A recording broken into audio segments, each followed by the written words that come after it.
जय हिंद दोस्तों, कैसे हैं सभी लोग। उम्मीद करता हूँ सही मस्त होंगे, अपने शिक्षण कार्य में व्यस्त होंगे। स्वागत है आप सभी का सीटेट दिसंबर 2024 के एग्जाम में। और आज हम करने वाले हैं एसएसटी यानी सामाजिक विज्ञान के मोस्ट और इम्पॉर्टेंट क्वेश्चन, जो कि हम संपूर्ण एसएसटी यानी संपूर्ण सामाजिक विज्ञान कवर कर रहे हैं। क्लास 6 है। चैनल पर जो भी नए चैनल को सब्सक्राइब कर लीजिए, क्लास बहुत ही इंपॉर्टेंट होने वाली है। तो चलिए समय को ना गंवाते हुए चलते हैं क्वेश्चन की तरफ। और आज का पहला क्वेश्चन है, 19वीं सदी के दौरान अधिकांश व्यक्ति यह सोचते थे कि शिक्षा से स्त्रियां जो हैं वह बिगड़ जाएंगी। उपर्युक्त कथन में बिगड़ शब्द का प्रयोग निम्नलिखित कथनों में से किस संदर्भ के लिए किया गया है? महिलाएं पुरुषों की तुलना में अधिक बिगड़ी थीं, यह उन्हें अधिक धन अर्जित करने के लिए प्रेरित करेगा। शिक्षा के कारण उन्हें जो शक्ति मिलती है उसके कारण ने अपनी पारंपरिक भूमिकाओं से दूर हो जाती हैं, वे अपवित्र हो जाएंगी। कौन सा ऑप्शन राइट होगा? तो आप सभी बताइए, इन चारों ऑप्शन में से कौन सा ऑप्शन सही होगा?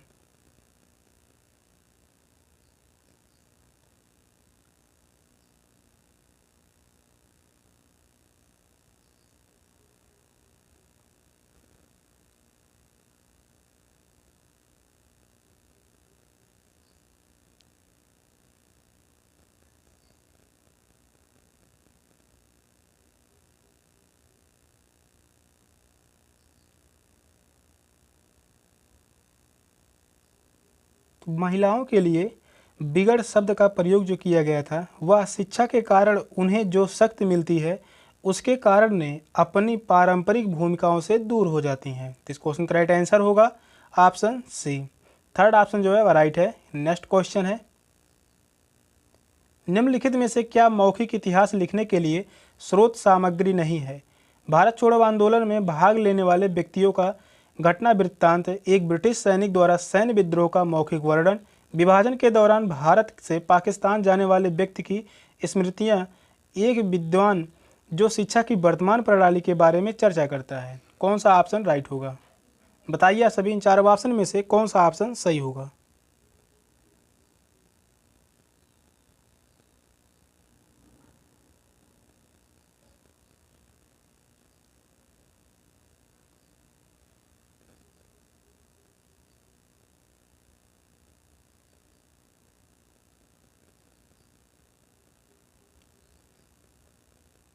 क्वेश्चन कह रहा है, क्या मौखिक इतिहास लिखने के लिए स्रोत सामग्री नहीं है? तो वह है एक विद्वान जो शिक्षा की वर्तमान प्रणाली के बारे में चर्चा करता है। यह बात जो है, यह स्रोत जो है इतिहास लिखने के लिए यह स्रोत सामग्री नहीं है। विद्वान जो है वर्तमान शिक्षा प्रणाली के बारे में चर्चा के दौरान यह तर्क देते हैं कि यह मौखिक इतिहास लिखने के स्रोत नहीं है। वे व्यक्ति जो भूतकाल में अपने अनुभव को व्यक्त करते हैं, वे ही मौखिक इतिहास लिखने के स्रोत होते हैं। तो इस क्वेश्चन का राइट आंसर होगा ऑप्शन डी। नेक्स्ट क्वेश्चन है, एनसीईआरटी के इतिहास पाठ्यक्रम की पुस्तक हमारा अतीत से संबंधित कौन सा कथन सत्य नहीं है? पूछा है, वह कौन सा कथन है जो गलत है? यह पड़ोसी देशों के अतीत से संबंधित है, यह केवल राजा व रानियों के समय काल के बारे में नहीं बताता, या विभिन्न समुदायों के कलाकारों व कृषकों जैसे विभिन्न समूहों के योगदान को दिखाने की कोशिश है, या इस तथ्य पर अधिक जोर देता है कि भारत के एक नहीं बल्कि अनेक सारे अतीत हैं। कौन सा ऑप्शन राइट होगा? क्वेश्चन को ध्यानपूर्वक पढ़िए और बताइए, इन चारों ऑप्शन में से कौन सा ऑप्शन सही होगा?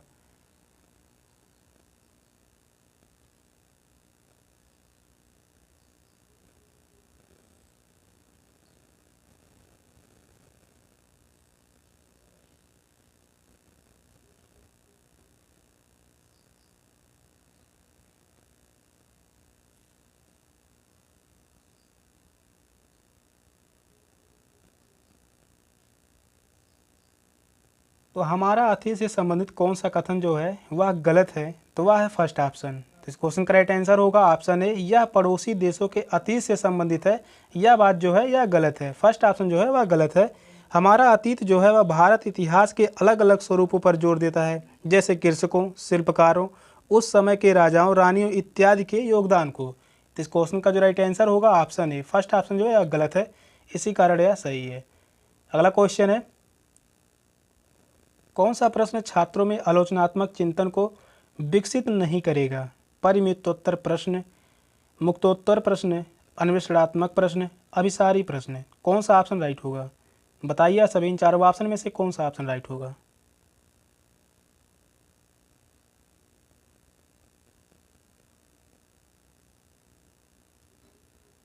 क्वेश्चन कह रहा है कौन सा प्रश्न है जो छात्रों में आलोचनात्मक चिंतन को विकसित नहीं करेगा? तो वह होगा परिमितोत्तर प्रश्न। फर्स्ट ऑप्शन जो है राइट है, तो इस क्वेश्चन का राइट आंसर होगा ऑप्शन ए। एक परिमितोत्तर प्रश्न से छात्रों की समीक्षात्मक चिंतन का विकास नहीं हो पाता, क्योंकि यह प्रायः जो है बहुवैकल्पिक होते हैं। तो इस क्वेश्चन का राइट आंसर होगा ऑप्शन ए। नेक्स्ट क्वेश्चन है, कक्षा में लैंगिक भूमिका की चर्चा करते समय शिक्षक को किस बात पर बल देना चाहिए? स्त्री व पुरुष के विभिन्न व्यवसाय होते हैं। लड़कों को विद्यालय जाना चाहिए क्योंकि वे भविष्य में परिवार के लिए धन अर्जित करते हैं। समाज में व्याप्त लैंगिक रूढ़िवादिता को सार्थक रूप से संबंधित करने की आवश्यकता है। घरेलू कार्य को उत्पादक कार्य के रूप में नहीं देखा जाता। कौन सा ऑप्शन सही होगा?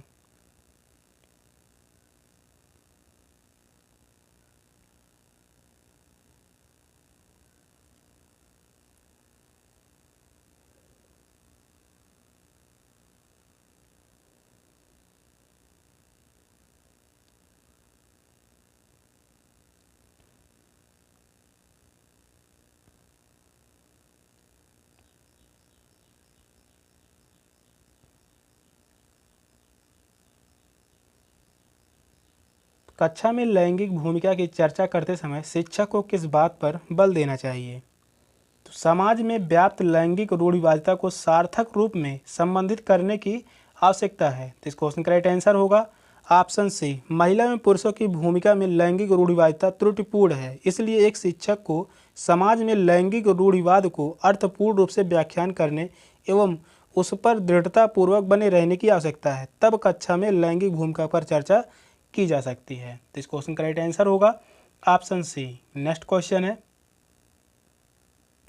एनसीईआरटी की सामाजिक एवं राजनीतिक जीवन पाठ्य पुस्तकों का उपागम क्या है?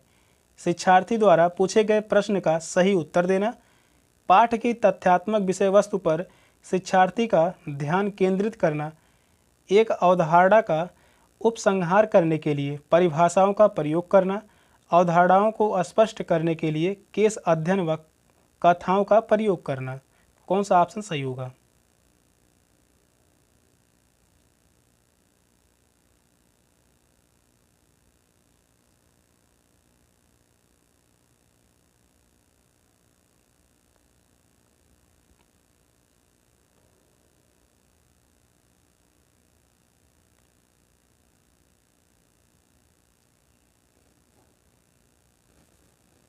इस क्वेश्चन का राइट आंसर होगा ऑप्शन डी, अवधारणाओं को स्पष्ट करने के लिए केस अध्ययन व कथाओं का प्रयोग करना।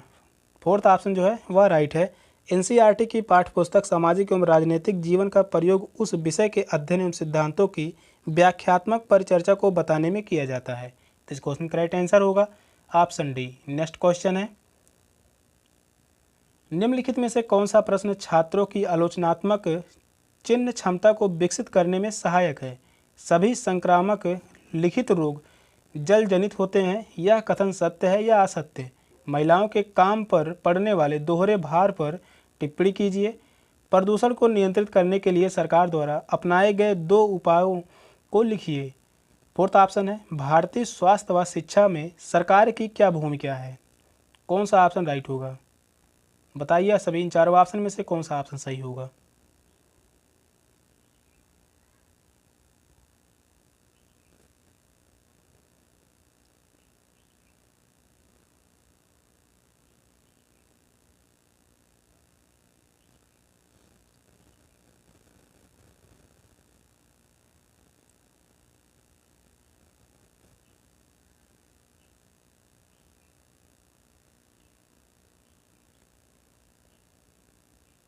कौन सा प्रश्न जो है छात्रों की आलोचनात्मक चिन्ह क्षमता को विकसित करने में सहायक है? तो वह है महिलाओं के काम पर पड़ने वाले दोहरे भार पर टिप्पणी कीजिए। तो इस क्वेश्चन का राइट आंसर होगा ऑप्शन बी। इस प्रकार के प्रश्नों के उत्तर देने के लिए केवल तथ्यात्मक जानकारी की ही जरूरत होती है। तो इस क्वेश्चन का राइट आंसर होगा ऑप्शन बी। नेक्स्ट क्वेश्चन है,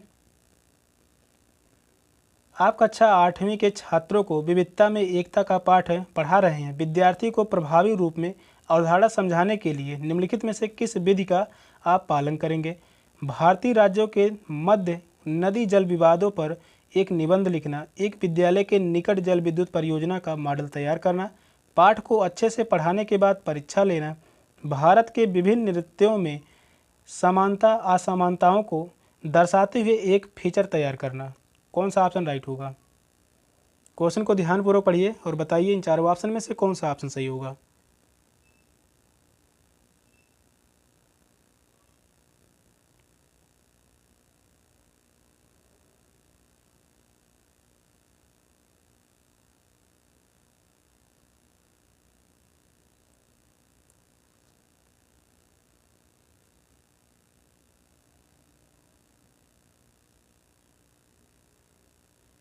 क्वेश्चन कह रहा है, आप कक्षा 8वीं के छात्रों को विविधता में एकता पाठ पढ़ा रहे हैं। विद्यार्थियों को प्रभावी रूप में अवधारणा समझाने के लिए किस विधि का प्रयोग करेंगे? तो वह होगा भारत के विभिन्न नृत्यों में समानता असमानताओं को दर्शाते हुए एक फीचर तैयार करना। तो इस क्वेश्चन का राइट आंसर होगा ऑप्शन डी। अपने देश के विविध नृत्य प्रकारों के मुख्य समानता एवं विविधता की विशेषता की प्रशंसा को प्रस्तुत कर छात्रों को अनेकता में एकता के सिद्धांत को प्रभावी एवं मनोरंजक तरीके से समझाया जा सकता है। तो इस क्वेश्चन का राइट आंसर होगा ऑप्शन डी। नेक्स्ट क्वेश्चन है, सामाजिक विज्ञान में निदानात्मक परीक्षण शिक्षक को क्या समझाने में सहायता प्रदान करेगा? विषय के उस हिस्से को याद करवाने में जिसे किसी छात्र ने याद नहीं किया है। सामाजिक विज्ञान में विद्यार्थी सीखने संबंधी किन कठिनाइयों का सामना कर रहे हैं? पुनरावृत्ति किस प्रकार विद्यार्थी की सहायता करती है? उनके छात्र कितने बुद्धिमान हैं? कौन सा ऑप्शन सही होगा? तो आप सही बताइए इन चारों ऑप्शन में से कौन सा ऑप्शन राइट होगा।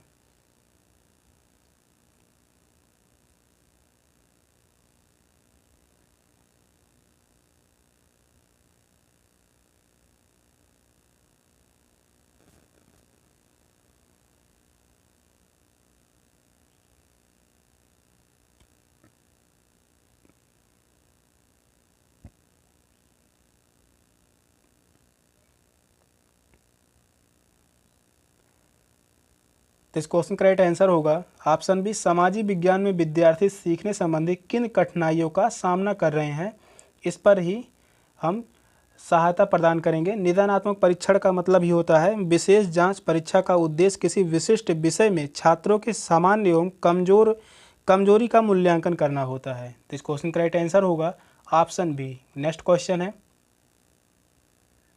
बच्चों के साथ गतिविधियां तभी प्रभावी होंगी जब शिक्षिका यह नहीं जानती है वह यह क्यों कर रही है। शिक्षिका उन्हें अपनी पाठ्य योजना को पूरा करने के लिए करवाती हैं। शिक्षिका गतिविधि आधारित अधिगम के लिए अपने प्रधानाचार्य के आदेश को पूरा करने के लिए दिखावा करती हैं। उसका विश्वास है कि गतिविधि आधारित शिक्षा बच्चों को अवधारणा समझने में सहायता करती है। कौन सा ऑप्शन सही होगा? तो आप सही बताइए इन चारों ऑप्शन में से कौन सा ऑप्शन राइट होगा।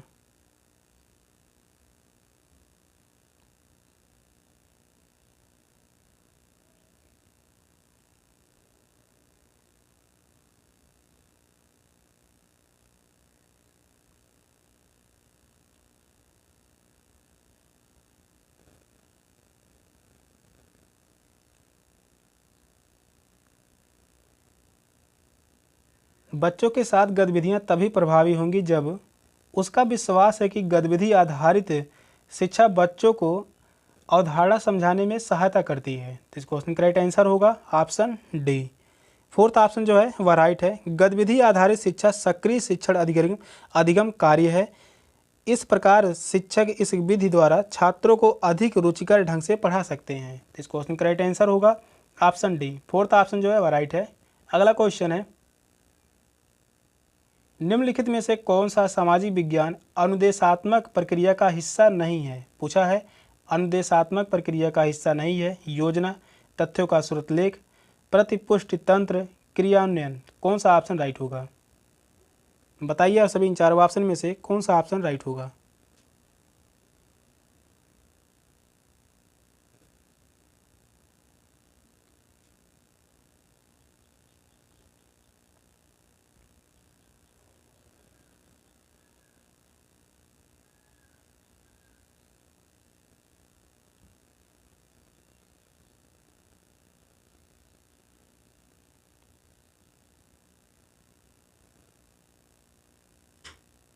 तो सामाजिक विज्ञान अनुदेशात्मक प्रक्रिया का हिस्सा नहीं है, तो वह है तथ्यों का श्रुतलेख। तो इस क्वेश्चन का राइट आंसर होगा ऑप्शन बी, तथ्यों का श्रुतलेख। तथ्यों का श्रुतलेख सामाजिक विज्ञान के प्रशिक्षण प्रक्रिया का भाग नहीं होना चाहिए। पाठ की योजना छात्रों के प्रतिपुष्टि देना जो सामाजिक विज्ञान के अधिगम प्रक्रिया को रुचिकर बनाता है। तो इस क्वेश्चन का राइट आंसर होगा ऑप्शन बी, यह जो है योजना नहीं होनी चाहिए, तथ्यों का श्रुतलेख। नेक्स्ट क्वेश्चन है, ईस्ट इंडिया कंपनी ने मुख्य रूप से डैश के लिए बंगाल से दीवानी राजस्व का उपयोग किया। भारत में सूती और रेशमी कपड़ों को खरीदने के लिए, ब्रिटेन में इनके सूती छियान भंडारों की भरपाई करने के लिए, सोने और चांदी के भंडारों का संचित करने, पुल और सड़कें बनाने, स्कूल कॉलेज और विश्वविद्यालय बनाने। कौन सा ऑप्शन राइट होगा? बताइए सभी इन चारों ऑप्शन में से कौन सा ऑप्शन सही होगा।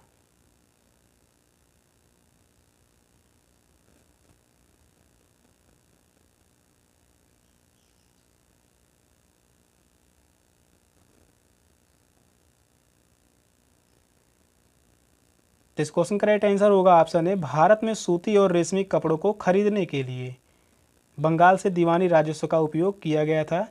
सूती और रेशमी कपड़ों को खरीदने के लिए भारत के बंगाल राज्य में उद्योग से कपड़ा व सिल्क खरीदते समय ईस्ट इंडिया कंपनी दीवानी राजस्व लगाती थी। इस कर की दर में कंपनी द्वारा 5 वर्षों में इतना अधिक वृद्धि हुई कि बंगाल ने इन वस्तुओं का मूल्य दुगना बढ़ गया। तो इस क्वेश्चन का राइट आंसर होगा ऑप्शन ए। नेक्स्ट क्वेश्चन है, ईस्ट इंडिया कंपनी ने 1651 में बंगाल में हुगली नदी के किनारे फैक्ट्री स्थापित की। इंग्लैंड को निर्मित करने हेतु सूती कपड़ों के उत्पादन के लिए, मसालों को खरीदकर उन्हें इंग्लैंड भेजने के लिए, स्थानीय किसानों से नील खरीदकर उसे इंग्लैंड भेजने के लिए, एक आधार स्थापित करने के लिए जहां से अपना काम चला सकें। कौन सा ऑप्शन सही होगा?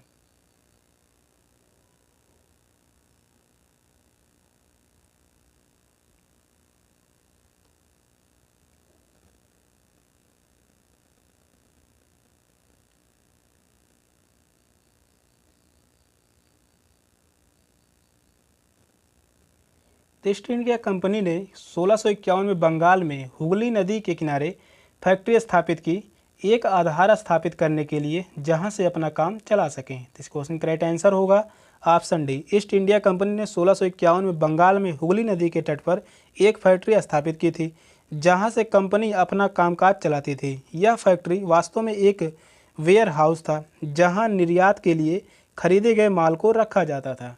तो इस क्वेश्चन का राइट आंसर होगा ऑप्शन डी। नेक्स्ट क्वेश्चन है, भारतीय इतिहास को प्राचीन, मध्य और आधुनिक कालों में विभाजित करने में समस्याएं भी हैं। निम्नलिखित में से यह समस्या कौन सी है?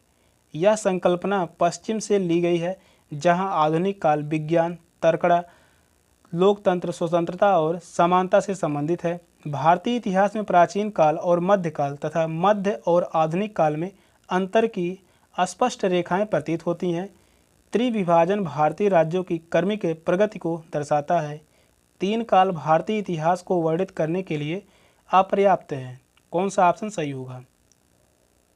क्वेश्चन को बड़ी ही ध्यानपूर्वक पढ़िए और बताइए इन चारों ऑप्शन में से कौन सा ऑप्शन राइट होगा।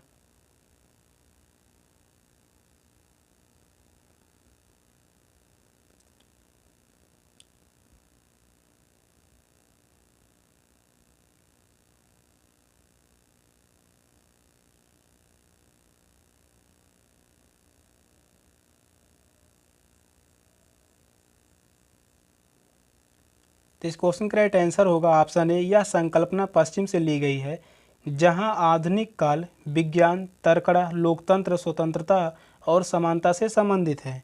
भारतीय इतिहास की अवधि को 3 भागों में बांटा गया है। पहला जो है वह है प्राचीन, दूसरा जो है मध्ययुगीन, दूसरा जो है वह है मध्य युगीन है, तीसरा जो है वह है आधुनिक। तीसरा कौन सा है? तीसरा है आधुनिक। 3 भागों में बांटा गया है, प्राचीन, मध्ययुगीन व आधुनिक। आधुनिक काल वह अवधि है जिसमें पश्चिमी देशों से विज्ञान, स्वतंत्रता, प्रजातंत्र व समानता के अधिकार इत्यादि बातों को अपनाया गया था। तो इस क्वेश्चन का राइट आंसर होगा ऑप्शन ए। नेक्स्ट क्वेश्चन है,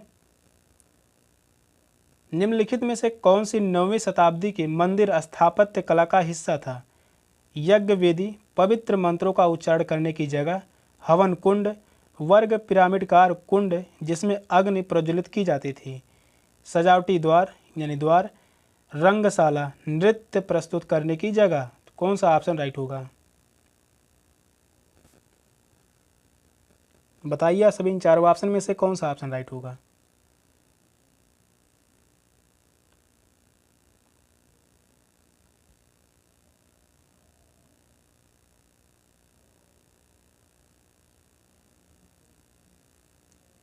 तो 9वीं शताब्दी के मंदिर स्थापत्य कला का हिस्सा था, तो वह थे सजावटी द्वार। तो इस क्वेश्चन का राइट आंसर होगा ऑप्शन सी, सजावटी द्वार। 9वीं सदी में मंदिर स्थापत्य कला में सजावटी द्वार काफ़ी प्रचलित था। बोरोबुदुर व सोमनाथ के मंदिर इनके उदाहरण हैं। कौन कौन है? तो वह है बोरोबुदुर,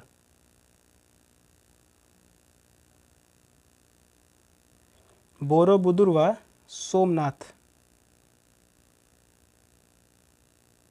बोरोबुदुर व सोमनाथ के मंदिर इनके उदाहरण हैं। प्रसिद्ध महायान बौद्ध मंदिर बोरोबुदुर इंडोनेशिया, जबकि सोमनाथ मंदिर भारत के गुजरात राज्य में स्थित है। सोमनाथ मंदिर कहाँ पर स्थित है? यह स्थित है गुजरात राज्य में। गुजरात राज्य में सोमनाथ मंदिर स्थित है। बोरोबुदुर मंदिर जो है यह है इंडोनेशिया में स्थित है। यह जो है कहाँ पर स्थित है? यह स्थित है इंडोनेशिया में।